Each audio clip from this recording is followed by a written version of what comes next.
What up? Sir Michael Rocks right here. Yes, I'm Chuck English. So, y'all formed on MySpace. Do you guys even remember your MySpace password? Do you ever log in? Nope. I ain't been on MySpace since at least 09. That's what I thought. Yeah, man. MySpace was the shit, though, but it's over with. Exactly. But even like back in 2008, y'all were talking about the album on MySpace. How does it feel to finally have it out? Great, man. You know, we went through some legal troubles and shit, and that's what delayed it. But now that we got to actually release it, and all the response has been good, all the fans is happy, satisfied, shit, man, it's a good weight off our shoulders, man. I'm just glad to have it out. Definitely. And then the cool thing to me was that the title always stayed the same. Since 2008, you're always like, when fish ride bicycles. What's the significance of the title, and why did it just stick for all those years? We made it up while we were watching Fresh Prince a long time ago. Uncle Phil told Carlton he could go to the Playboy Mansion when fish ride bicycles. Nice. And that was it, man. We were sitting on the couch chilling.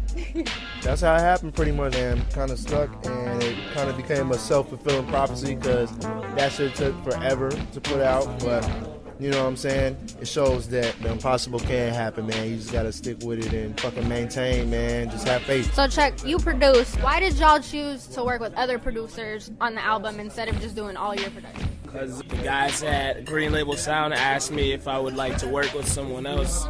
They wanted to see what it was like. So we're open to shit, and we tried it out, and it was dope. And then I know that one of your favorite albums is Fly or Die by NERD. So how was it to work with Pharrell and the Neptunes? Man, it's dope, man. Like, he's a super cool dude. I definitely enjoyed seeing how he works and getting a glimpse into the inner workings of Neptune music. And Chad came through, you know, added shit to the music as well. So it was kind of cool getting to work with people that you really look up to like that. He had a lot of good advice for us, and I really listen and take all that in, man, because I like to hear it from people that been through similar things and been through similar pathways. I got a lot of respect for him, man. So it was definitely a full circle thing, dream come true kind of thing. And it was dope because a lot of people, when they hear that song, they're like, oh, that's one of those raw, old Neptune beats. They're doing a lot of new stuff, but that was like the original Neptune sound that y'all got, so that was dope. Yeah, that was definitely dope, man. We definitely pushed for that, you know what I'm saying? So how did y'all choose the features for the album? We had people in mind, and it was mostly like people that we already were cool with, you know, due to traveling around and making different moves and everything. So everybody on the album is somebody that we definitely run into during the course of moving around, and that we're real cool with, man. It's nobody that we just met the day of and all that type of shit, man. It's like people that we really respect musically and wanted to do something with. So it all kind of fell in place, man. Like Ghostface, he was in Chicago a couple years back doing the show and everything. We met up and kicked it, bought him a gang of weed and shit, man. Fucked around, and you know, he was just cool ever since then, man. So we heard that song and figured that would have been a good one to put him on, man. Pretty much all the features worked out like that. Just people we was cool with and ended up making music with because, you know, we was kicking it. Were you actually able to be in the studio with Ghostface, or you guys have to do the send back and forth thing? Yeah, he was in New York at the time. So he sent it, but like we had already chopped it up about the joint and everything, so he already knew what was good. He sent it back and did exactly what we thought it should sound like, plus more, you know what I'm saying? Like he kind of overshot what we thought he would even do on there, so we was just glad to have him on the record. What would you say your favorite Ghostface album is? Supreme Cliente. Is that the same for you? I actually fuck with the Pretty Tony album. Pretty Tony was sweet too, man. You don't hold me to that. Those are both ill, man. I knew it was a tough question when I asked it. Clientele and Pretty Tony was both ill, man. Like I can't front on both of those, man. That's one of my favorite rappers for sure. I definitely got a lot of influence. From him, man, and he inspired me to do a lot of shit I do now. You know what I'm saying? So I think he's gonna go down as one of the greatest in history, man. He is the greatest. Like, he has songs about everything.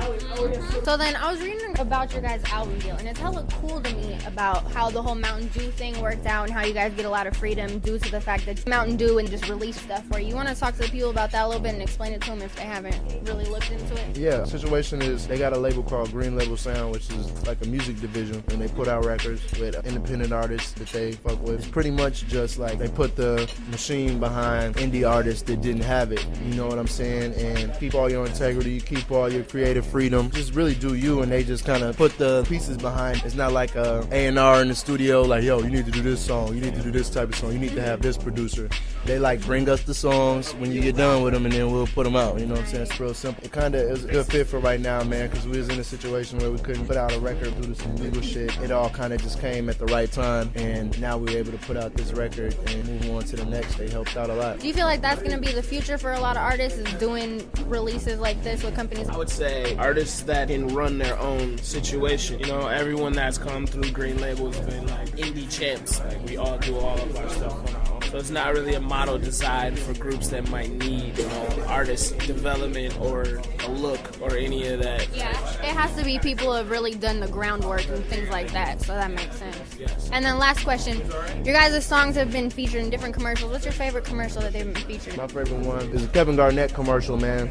For 2K, it's like 09, and he got up and started dancing and shit. It was super funny, man. That was my favorite one because he shot us out and all that, and that's playing 2K. Yeah. It was sweet, man. That's probably my favorite. I actually did beat for the Kobe LeBron Christmas commercial with Lupe and KRS-One. They heard both of them on my shit. It was crazy. Hell yeah. With a whole Nike commercial based around it.